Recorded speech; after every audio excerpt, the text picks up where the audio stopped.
الذين آمنوا وتطمئن قلوبهم بذكر الله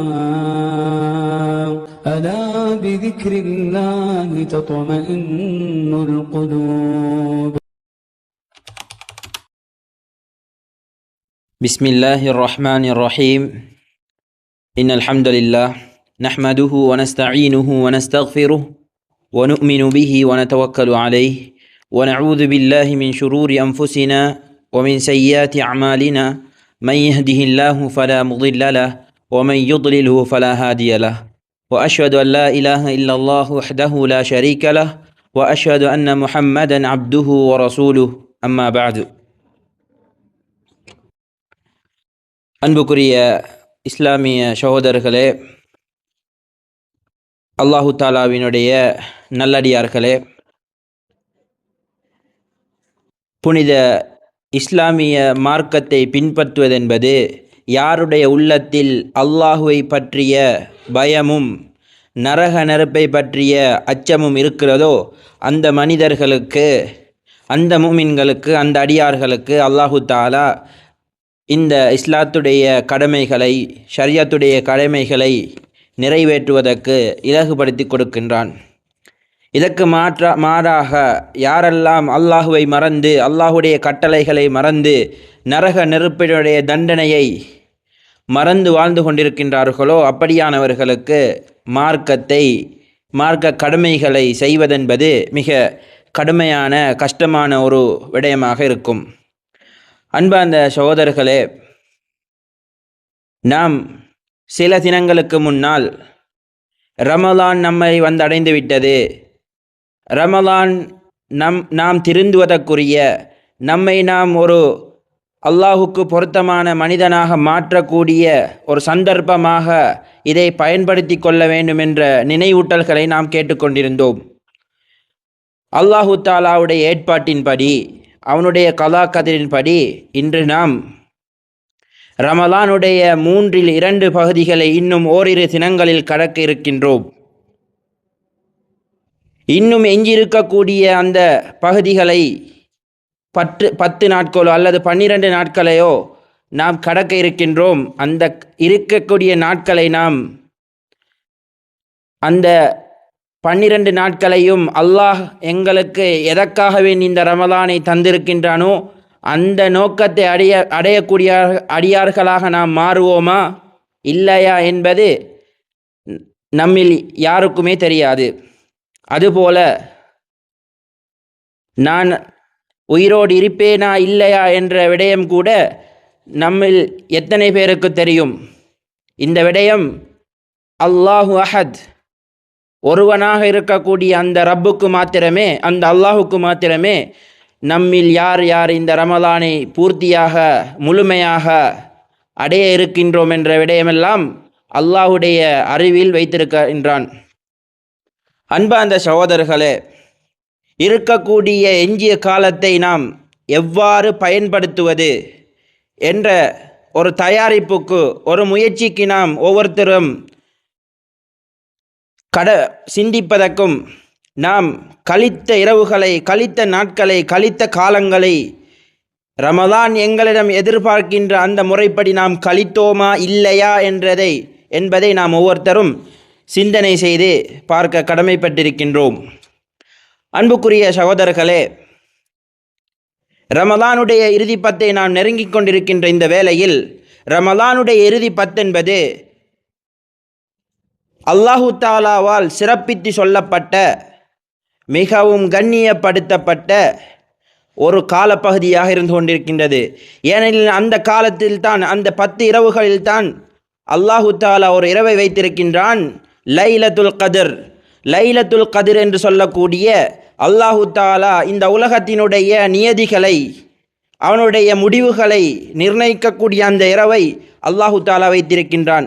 அந்த இரவு ஹைரும் மின் அல்ஃபி ஷஹர், 1000 மாதங்களை விட சிறந்தது என்பதாக அல்லாஹு தாலா திருமறையில் சொல்லி காட்டியிருக்கின்றான்.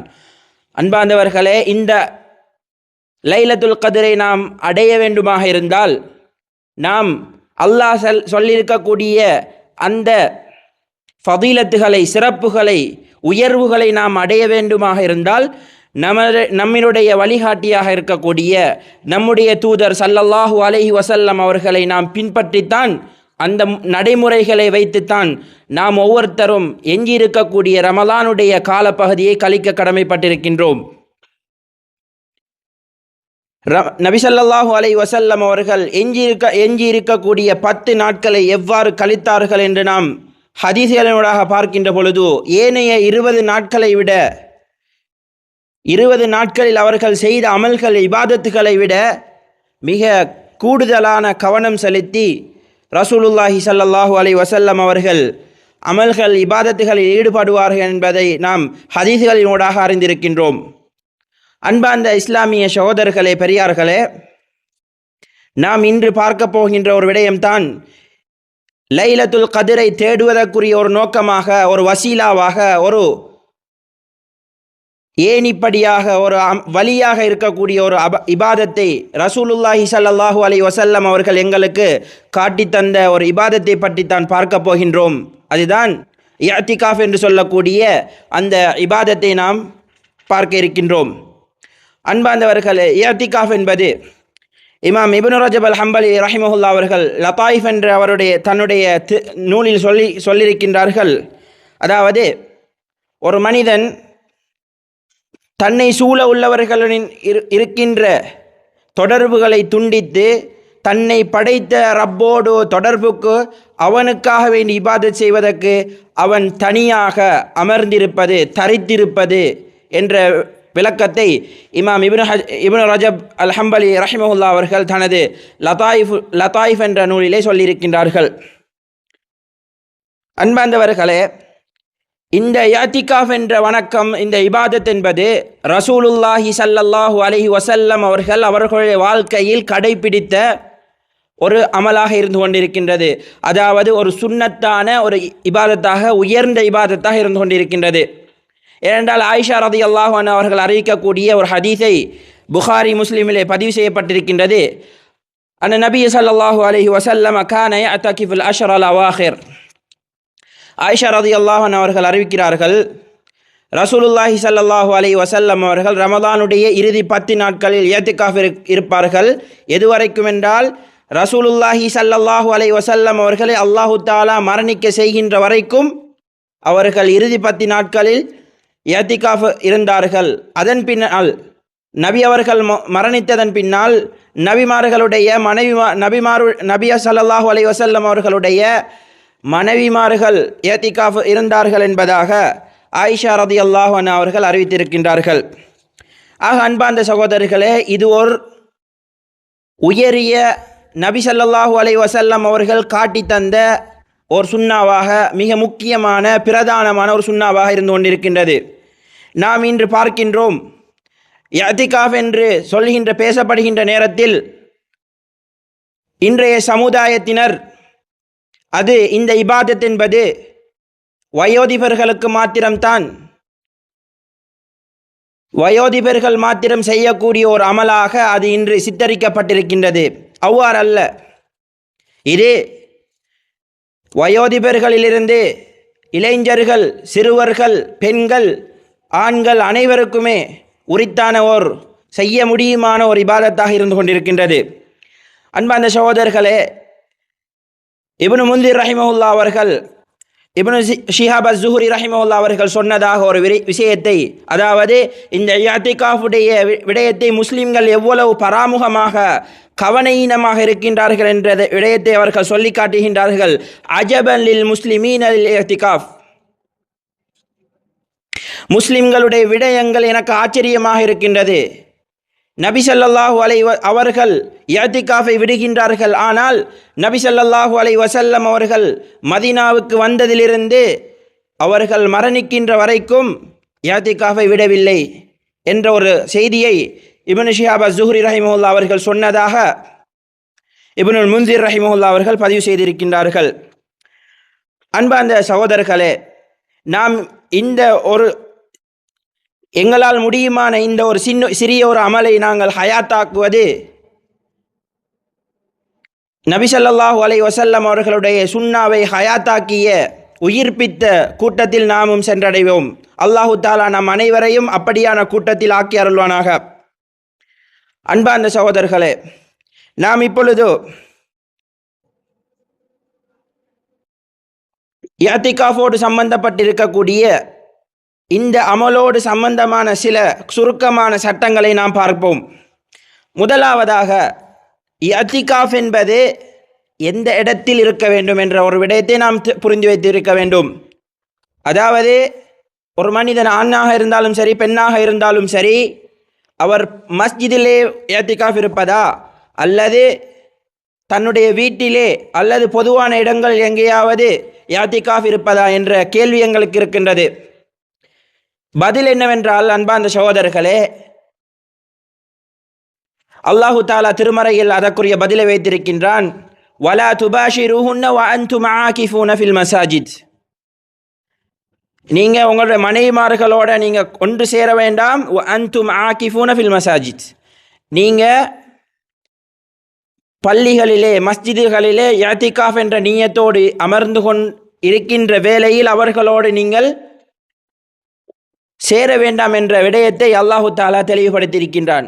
ஆக அன்பார்ந்தவர்களே, இந்த வசனத்திலிருந்து எங்களுக்கு தெளிவாகின்றது நாம் எங்கு இஅ்திகாஃப் இருக்க வேண்டும். அல் மசாஜித் என்ற விடயத்துக்கு, அந்த வார்த்தைக்கு உலமாக்கள் பல விளக்கங்களை கொடுக்கின்றார்கள். அந்த மஸ்ஜித் என்பது எவ்வாறு இருக்க வேண்டும், அது ஜும்மா தொழக்கூடிய மஸ்ஜிதாக இருக்க வேண்டும் அல்ல பொதுவான மஸ்ஜிதாக இருந்தால் என்ற இந்த விடயங்களில் கருத்து முரண்பாடு இருக்கின்றது. அலா குல்லிஹால், எதுவாக இருந்தாலும் மஸ்ஜிதில் இருப்பதென்பது அனைத்து உலமாக்களிடத்திலும் ஏகோபித்த ஒரு முடிவாக இருக்கின்றது. அதுபோல இரண்டாவது விஷயம் நாங்கள் இன்றைக்கு பார்க்கக்கூடிய விடயங்களில் இரண்டாவது நிபந்தனை என்னென்றா, சட்டங்கள் ஒன்று தான். ஒரு பொம்பளை, ஒரு பெண் இஅ்திகாஃப் இருக்க வேண்டுமாக இருந்தால் அவருக்கு இஅ்திகாஃப் இருப்பதற்கு மார்க்கத்தில் அனுமதி இருக்கின்றது. ஆனால் இரண்டு நிபந்தனைகளை உலமாக்கள் வைத்திருக்கின்றார்கள். முதலாவதாக, அந்த பெண் திருமணம் முடித்த பெண்ணாக இருந்தால் அவர் தன்னுடைய கணவனிடத்தில் அனுமதி பெற்றிருக்க வேண்டும். அதுபோல இரண்டாவது நிபந்தனையாக, அவர் இஅ்திகாஃப் இருக்கின்ற காலப்பகுதிக்குள், அவர் இஅ்திகாஃப் இருக்கின்ற நேரங்களில் அவரின் மூலமாக ஏதாவது குழப்பங்களோ அல்லது அவருக்கு ஏதாவது குழப்பங்களோ ஏற்படக்கூடாத ஒரு சூழல் உருவாகி இருக்க வேண்டும். அதுபோல பெண்களுக்கு என்று மாத்திரம் ஒதுக்கப்பட்ட தனியான இஅ்திகாஃப் இருக்கக்கூடிய இடங்கள் இருந்தால் மாத்திரமே பெண்கள் இஅ்திகாஃப் இருக்க அனுமதி இருப்பது என்பதையும் உலமாக்கள் எங்களுக்கு சொல்லி காட்டியிருக்கின்றார்கள். அதுபோல நாங்கள் மிக முக்கியமாக விளங்கிக் கொள்ள வேண்டிய விஷயம் என்னவென்றால், இஅ்திகாஃபுடைய அமல் என்பது பொதுவாக ரமலானுக்கு மாத்திரம்தான் சொந்தமானது அல்ல. ஏனைய காலங்களிலும் இஅ்திகாஃப் என்ற அமலை நாங்கள் செய்ய முடியும்.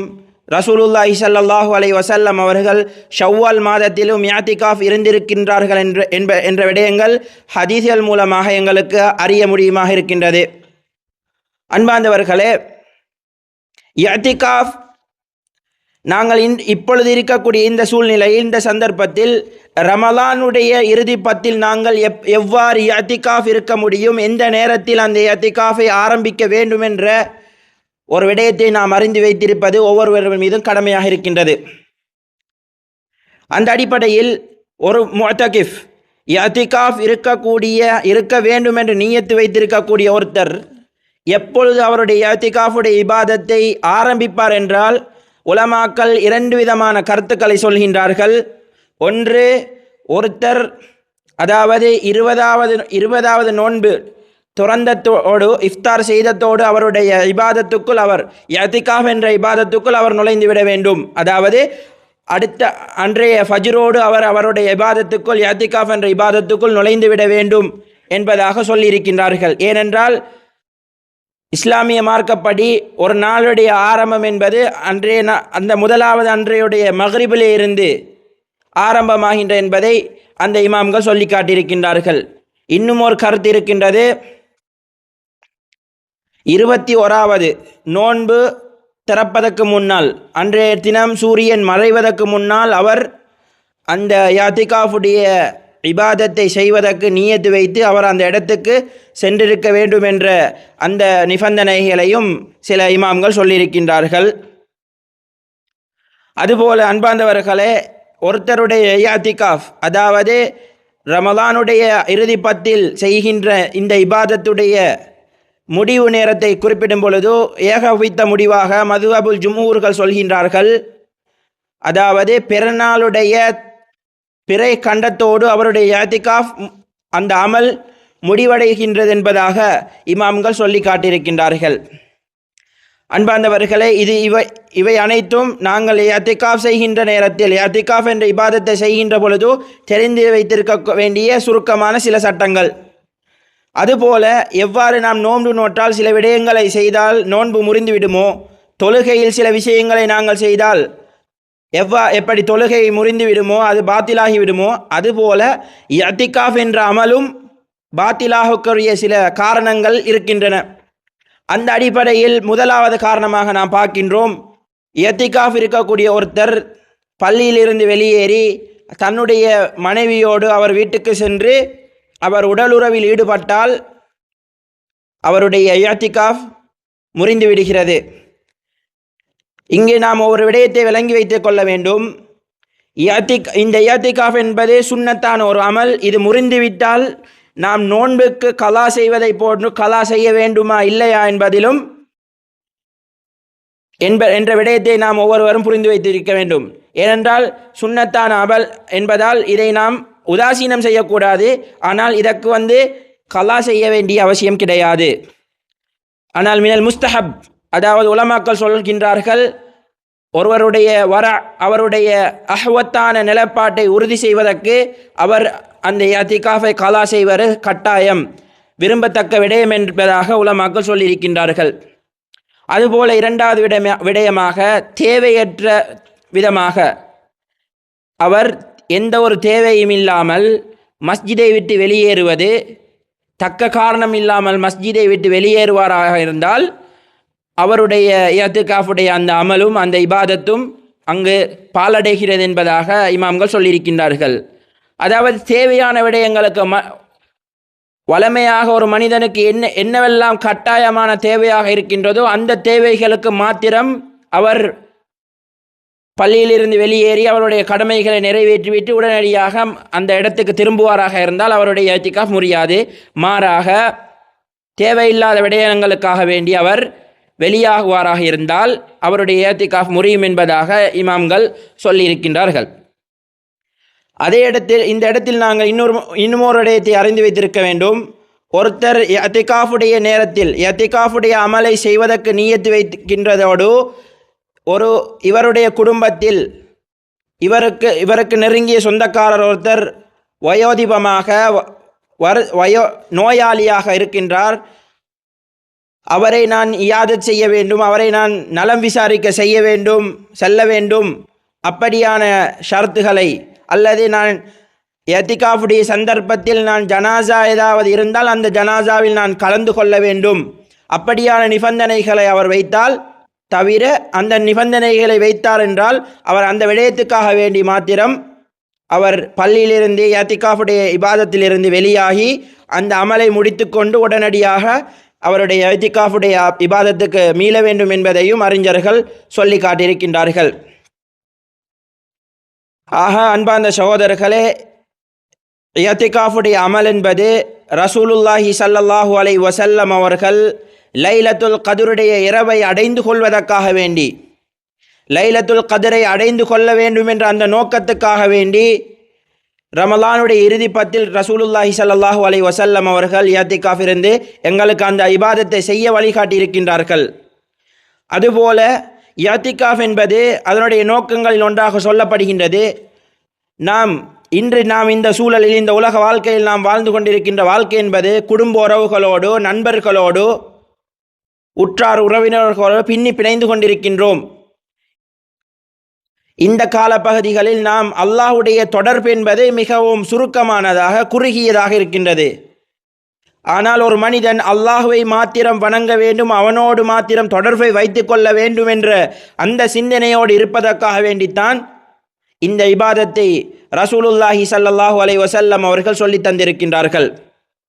அன்பார்ந்த சகோதரர்களே, இஸ்லாமிய மார்க்கத்தில் எங்களுடைய புனித ஷரியாத்தில் அல்லாஹுவ கல்வத்தில் இருக்கக்கூடிய, அதாவது அல்லாஹுவை தனிமையில் இருந்து வணங்கக்கூடிய இபாதத்தாக அனுமதி தந்திருக்கக்கூடிய ஒரு இபாதத்தா இருக்குமையாக இருந்தால் அது இஅ்திகாஃப் என்ற இபாதத்தாகத்தான் இருக்கின்றது. ஆக அன்பார்ந்த சகோதரர்களே, ரமலானுடைய மாதத்தில் இஅ்திகாஃப் இருப்பதனுடைய ஹசாயிஸ்கள், சிறப்பம்சங்கள் என்னவென்றால், இது ரமலான் முடிந்து செல்லப் போகின்றது என்ற அந்த ஒரு நிலையில் இருப்பதால் ஒவ்வொரு மனிதனும் அல்லாஹுடைய ரஹ்மத்தை, அல்லாஹுடைய மக்ஃபிரத்தை, அல்லாஹ் சொன்ன அந்த தக்வாவை அடைந்து கொள்ள விரும்பக்கூடிய ஒவ்வொருத்தரும் கடைசி 10 சரியான முறையில் பயன்படுத்த முயற்சி செய்வார். அதுபோலதான் இன்னும் ஒரு சிறப்பம்சம் சொல்கின்றார்கள்.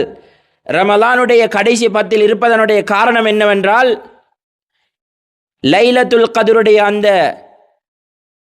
சிறப்பையும் அந்த அந்தஸ்தையும் அந்த கூலிகளையும் அடைந்து கொள்ள முயற்சி செய்ய வேண்டும் என்பதுதான் இதனுடைய மறைமுகமான நோக்கமாக இருந்து கொண்டிருக்கின்றது என்பதையும் உலமாக்கள் எங்களுக்கு விளங்கப்படுத்தி இருக்கின்றார்கள். ஆக அன்பார்ந்த சகோதரர்களே, அல்லாஹு தஆலா இந்த ரமலானை எங்களுக்கு எந்த நோக்கத்துக்காக வேண்டி தந்திருக்கின்றானோ அந்த நோக்கத்தை எங்களை கடந்து சென்ற நாட்களில் நாம் செய்தோமா, அவ்வாறான இபாதத்துகளில் நாம் கழித்தோமா என்பதை நாம் ஒவ்வொருத்தரும் நம்மை நாமே சுய விசாரணை செய்து கொள்ள கடமைப்பட்டிருக்கின்றோம். ஆக அன்பார்ந்த சகோதரர்களே, இந்த உயரிய இபாதத்தான இஅ்திகாஃபை எதிர்வரக்கூடிய இறுதி ரமலானுடைய 10களில் ஏழுமானவர்கள், முடியுமானவர்கள் தங்களுடைய ஜும்ஆ நடத்தப்படக்கூடிய பள்ளிகளில் தங்களுடைய இந்த புனிதமான இபாதத்தை செய்வதற்கு முயற்சி செய்ய வேண்டும். அல்லாஹு தஆலா நம் அனைவருக்கும் இந்த இஅ்திகாஃபை சரிவர நிறைவேற்ற கூட்டியத்தில் ஆக்கியவனாக, லைலத்துல் கத்ர் என்ற அந்த இரவில் நின்று வணங்கக்கூடியவர்களாக, முன் பாவங்கள் மன்னிக்கப்பட்ட கூட்டத்தில் அல்லாஹு தஆலா நம் அனைவரையும் ஆக்கி அருள்வானாக. வ ஆகிர் தஅவானா அனில் ஹம்துலில்லாஹி